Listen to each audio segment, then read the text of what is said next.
and welcome to the China Study Abroad 2013 Clinical and Cultural Immersion in Nanjing, China presentation.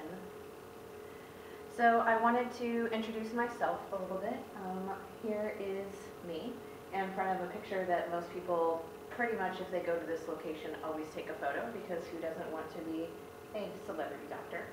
I have a background in East Asian studies. This will be my 5th time traveling to Nanjing. I went once as a student, and this will be my 4th time leading the study abroad groups. I also have some previous experience with longer immersions and have had the opportunity to speak with some other coordinators from local universities who do these kinds of programs. And so part of my commitment is to make sure that this is an excellent experience for you, and that it will really stand out as a true immersive experience in the city of Nanjing, but with some smoothness to it that perhaps will make your experience different than some of mine, especially during the 90s in China. Try and improve on that and add some smoothness to it. I go during the first 3 weeks of the trip, and Dr. Jin will be joining everyone for the last 2. So it's 5 weeks altogether, and Dr. Jin will be bringing some alumni as well. Nanjing is her hometown. Nanjing University of TCM is her alma mater, and so it's a really unique chance this year to travel with someone who's a real expert and kind of a celebrity there as well as here. She only goes every 3 years or so, so this is a really unique chance to travel with her. So for those of you who aren't familiar, here's a map. Shanghai is where I ask everyone to fly into. It's very important that even if you get really excited, that you consult with me after making a deposit before buying your airplane ticket. Part of how I make your trip smooth is that it really happens from the moment you land. I will help pick you up at the airport either with the Nanjing bus, or I will meet you at a taxi. Some people who try to supposedly make things a little easier by arriving early can run into problems as soon as you get into the airport, from taxi cab driver scams to the last couple of years, a number of students fell prey to a tea scam where students who speak excellent English will pull you aside and try to make friends with you, invite you to have tea, and then charge you an exorbitant fee for that tea ceremony. So let me help you buy your airplane ticket, but you will need to buy your own airplane ticket. And this is because Shanghai, where I ask you to fly into, is a great place to fly out from to numerous destinations across Asia. A lot of people like to end their trip on a beach in Thailand, so this is a great place where when we all depart, no matter where you want to go, tickets tend to be fairly cheap. On a bullet train, it's maybe a little over an hour between these 2 locations. We'll take a bus, so it's maybe 4 hours or so. And another reason to come when I have prepared the bus for you is in case there is any problem with your flight, you get delayed, that sort of thing. We can just hold the bus at the hotel and wait for you and carry your luggage, so you don't have to deal with some of the difficulties of the train.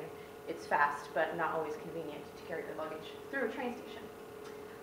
So get a sense of where we're going to be. Beijing means northern capital, Nanjing means southern capital, so we'll be staying in the southern capital of Old China. It has been the capital city a number of times, although Beijing is the current capital of China. So last year I took 17 students. This year our travel minimum will be 9. We have medical student translators who are from the Nanjing University. They themselves are medical students, usually in their 5th to 7th year. They facilitate small groups in clinic, usually 3, sometimes 2, depending upon our travel group size. And also, the Nanjing University site is a World Health Organization training center. They bring students from all over the world to train in medical translation and in TCM. So it's really a unique opportunity to meet people from everywhere from North Africa to Ireland to Portugal to Mexico to Singapore, all over the world.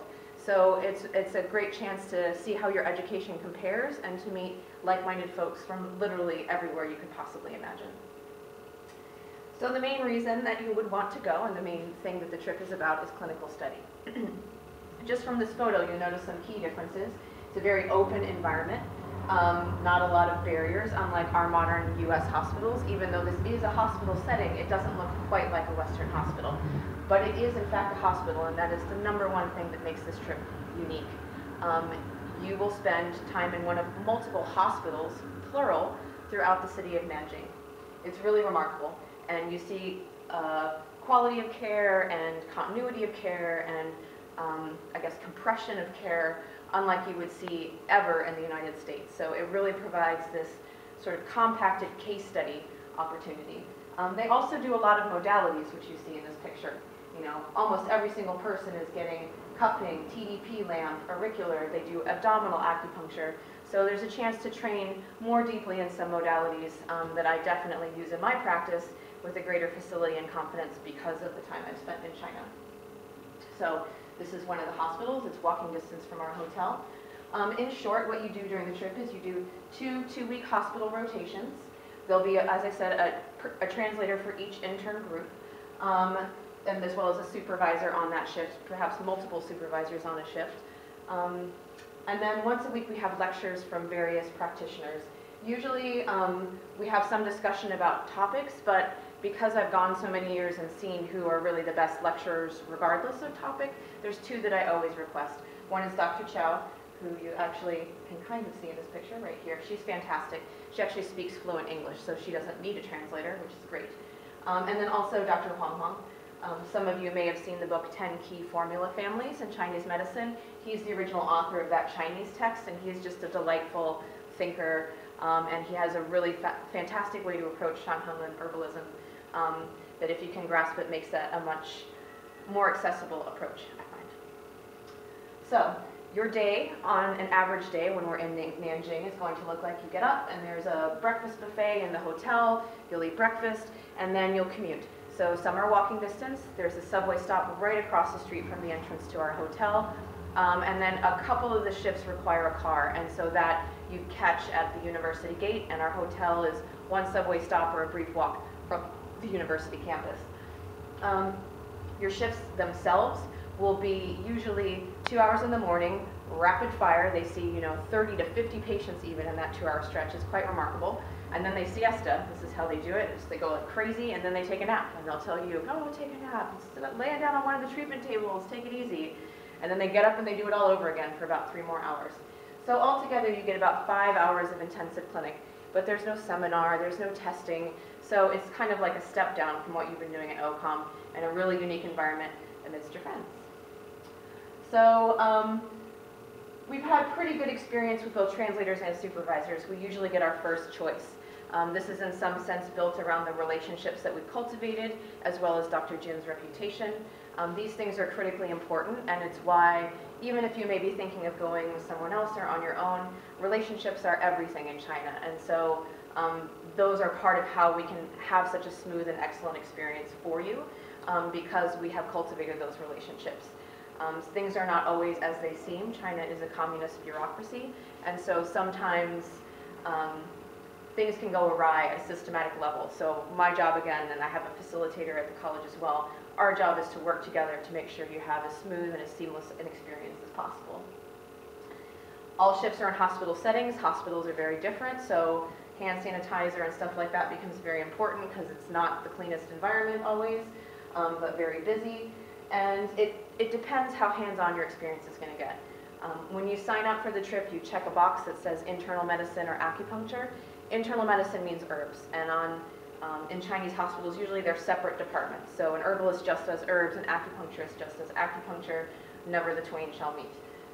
So if you're on an acupuncture shift, for the most part, you will get to needle. There's one shift in particular where you probably would not get to needle. And so your preferences in that regard, you need to let me know. However, even on the shift where you could needle, in some sense, cultivating that relationship with your professor or your supervisor as soon as you meet them is really important. They're not going to let you touch their patients, nor will their patients want you to touch them if, for some reason, that relationship is not going smoothly. So being respectful, being curious, taking opportunities as they're presented, but not demanding things, this will allow you to get in quicker. But a couple of the shifts that we do, students have been able to needle historically. They do only freehand needling in China, so that's one thing to be aware of. In all of the shifts, you're going to see a volume and a variety and just a compression. People come every single day for acupuncture. So rather than seeing 10 treatments spread over 10 weeks, you're going to see 10 treatments compacted into those 2 weeks that you're there. So you can get some really remarkable case studies out of it. And particularly case studies for some fairly common conditions where you might see a more vigorous approach than you do in the States. For example, this is a Bell's palsy treatment. This gentleman came in within 24 hours of contracting it, and he just kind of had the feeling it was going to start.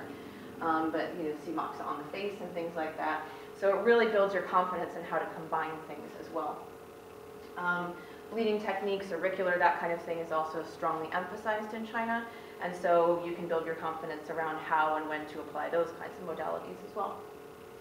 So this is kind of a typical treatment space. You can see we have 10 to 12 beds. Usually people will bring family members with them. So, you know, and there might be Chinese observers. So there's you, your translator, the supervisor, family members. It can get kind of frantic and crowded in here. This was one of my favorite quotes from one of the students. I knew I was in China when I was in an acupuncture treatment room the other day with 14 people. 4 were being treated, 1 doctor, 1 interpreter, 2 assistants, 3 student observers, 3 friends and family members, and yet I thought to myself, I could fit 5 more people in here.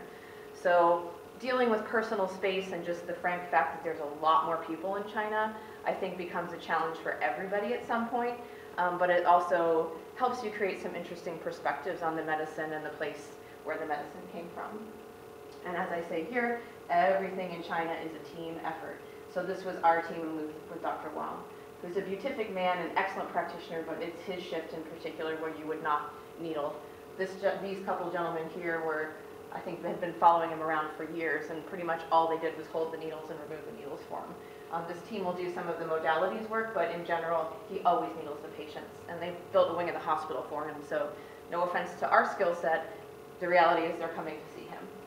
And it's a real honor to study with him. I enjoy that shift a lot. But again, here's more clearly, you'll see all the modalities applied. So we've got bleeding cupping, needle cupping, TDP lamp.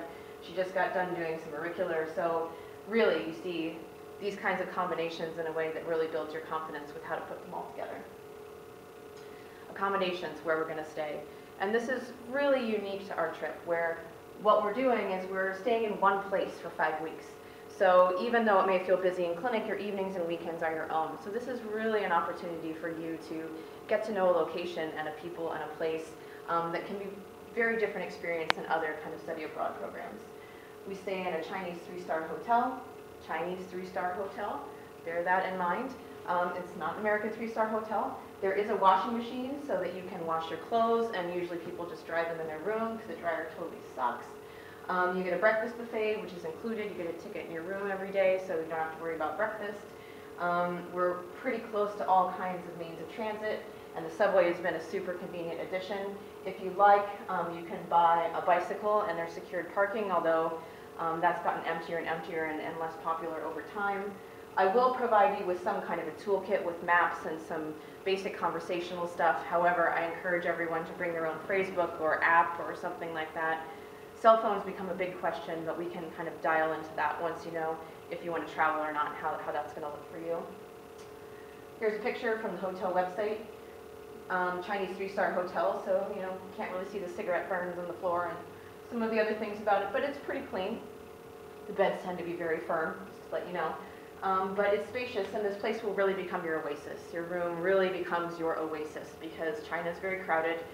There are lots of social challenges, and so it becomes a place where, especially if you bring something personal, a photo, a tapestry, an incense, something, you know, an essential oil, something that says, this is mine and I like this, it can really help it become that oasis that at certain points every single person probably needs. Here's a little snapshot of the breakfast buffet. So there's always like fried noodles or fried rice, pickles for breakfast, welcome to China. Congee bar, so you congee and you can dress it up how you like. It's fall, so it's pumpkin season, and of course, the ubiquitous tea egg. So you have lots of options, although by the 5th week, people tend to get tired of it. If that's the case, there's a bun shop right out front of the hotel. Because we go for 5 weeks, and one of those 5 weeks is also Golden Week, and this is the Chinese National Day holiday, and everyone in China takes a vacation. So this includes your supervisors and translators. So you will take a vacation too. This last year we started going to Beijing, which is the largest wholesale herbal market in China. There are also an opportunity to go to Suzhou and Shanghai on your way out. So another reason to just fly in and let me take you to Nanjing. On the way out, you'll have a little more time to explore Shanghai and Suzhou, the famous garden city, along the way. And all of this is facilitated for you. We get buses and other things so that you don't have to deal with some of the discomfort of traveling during Golden Week. The train station in China, and the trains actually in China during Golden Week, are like nothing you've probably experienced before, and I hope that you don't have to. So that's one of my jobs. There's all kinds of fun cultural stuff to do around the city. There's shopping, and shopping isn't just about spending money, it's about spending time with your friends, strolling around, eating food on a stick, having a laugh. So it's, you don't have to spend a ton of money, but a lot of people do get gifts for family members. So maybe bring an extra suitcase or plan to buy one. That's a common strategy. This place is remarkable. It's a glittering underground mall. It's like nothing I've ever seen before. It was a lot of fun. Once people discovered it, it was a very popular spot. Let's see. So some other things around Nanjing is Futian Temple. This is the Confucius Temple area. Nanjing used to be the Confucian Examination Center, so there's some historical, cultural, and shopping things to do there. This is more traditional crafts, chop stamps, calligraphy, that kind of thing. So you have options. And then food. The first week I take everyone out to dinner to different locations around the hotel to kind of get you oriented to some of the resources and let you know what your options are. Also just to introduce you to Chinese eating styles. Your food budget and just your experience tends to go a little better and smoother if you get used to the idea of sharing. Chinese food is meant to be shared. It's not really just something you order for yourself. This always shows itself really strongly when we got to eat hot pot for the first time, because someone will be like, oh, that's my potato, oh, that's my little piece of meat. But the reality is, once it's in the soup, everything's meant to be shared. So going back a little bit, in terms of our vacation to Bojo, not only is it an herbal market town, it's an herbal production town, it's an herbal farming town, so you really get to see kind of from field to factory and the middleman all in one location. And it's also a historical site. It's the home of Huatou. Some of you may know him. He's a famous Han Dynasty physician, as well as the man responsible for his death, the famous General Cao Cao. If you've seen Red Cliff, he features prominently in that film. So you really have an opportunity to see a whole bunch of parts of the herbal production process that you don't get to see in the United States. Even if you're running an herb garden, it's just on a scale in China that's quite remarkable. So here's some photos of, not only are we inside the market where they have everything from mineral to herbal, but outside the market there's additional vendors. Our guide Markov is fantastic. He's very knowledgeable, and he talks about some problems with identification and substitutes and processing. So it's more educational than beautiful, but it's really a remarkable experience. Like I said, it's from farm to factory, so we were able to go to a farm, dig some stuff up. This is Beijing drying on the side of the road with beer bottles as traffic cones. This is the home of Huatou, which it's just the location. They built a nunnery on the site, and then they turned it into a museum. This is the famous Cao Cao tunnels. I won't give too much away, just to make it exciting for you to go and see it for yourself. So, oh yeah, another thing about Nanjing is just street culture. You're in an ancient city. So Nanjing has some of the most contiguous and frequent sections of old city wall of any city left in China. A lot of those were torn down by the communists, but big sections remain in Nanjing. This is Hanzhongmen, which is the Hanzhong Gate. It's right by the Nanjing University entrance. It's the name of the subway stop, and you walk by and through it all the time. It's just remarkable to reflect on that you're walking through something that's 500 years old. Also, there's just street culture to behold, everything from people doing Tai Chi and Qigong in huge numbers in the park across from our hotel, to gentlemen that keep birds in their home and then take the birds out, and birds are all chatting and men are all chatting. Like it's just some things to see that you'll really only see in China. There's also some great short walks from our hotel. This is a section of city wall that's been built into a natural rock outcropping. So this allows for a little bit of privacy and calm too. I have to say, this particular river walk, I saw very few people, and it was maybe 15 to 20 minutes from the hotel. So there's a lot of opportunities to really get to know the city and feel like you're immersed, versus getting shuttled around on a bus, which is what a lot of study abroad tours kind of end up looking and feeling like. So in a nutshell, our travel dates are September 13th to the 21st. When you leave on the 13th, you're going to lose a day, which means you'll guaranteed arrive on the 14th. On the way back, you're going to gain a day, so oftentimes you arrive before you left.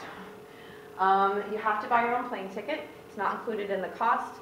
This will allow you to use your card with miles. It will allow you to have flexibility to determine what your destinations are going to be. It's kind of a nightmare for me if you want to make changes, and that happens quite frequently, so this just allows you to do it how you want to do it. The full trip is eligible for financial aid. If you try and do a half trip, it won't be enough credits. What this will do is both change your graduation date, but it will allow it to show up on your transcript as a whole bunch of clinical hours. And also, a common question is, when I get the financial aid, can I get some for extra things? And that's a conversation you have to have with Judy, but it seems like often the answer is yes. So everything from, you know, a little extra money to buy medical equipment in China, or perhaps cover your rent or other fees. But those are conversations you have to have with Judy, but it seems like it's very workable if you talk to her. So again, and emphasizing that, really traveling when I ask you to travel, and once I know your itineraries and I actually need them to get your visas, once I know your itineraries, then I can figure out how we're going to stage you at the airport and get you to the hotel and get you onto that bus with as little hassle as possible. So for any of you who want more information, I've created a blog and I keep adding content to it over the years. So there's everything from over here, links to some student blogs, resources about the city, and just in general travel to China. So please go ahead and have a look.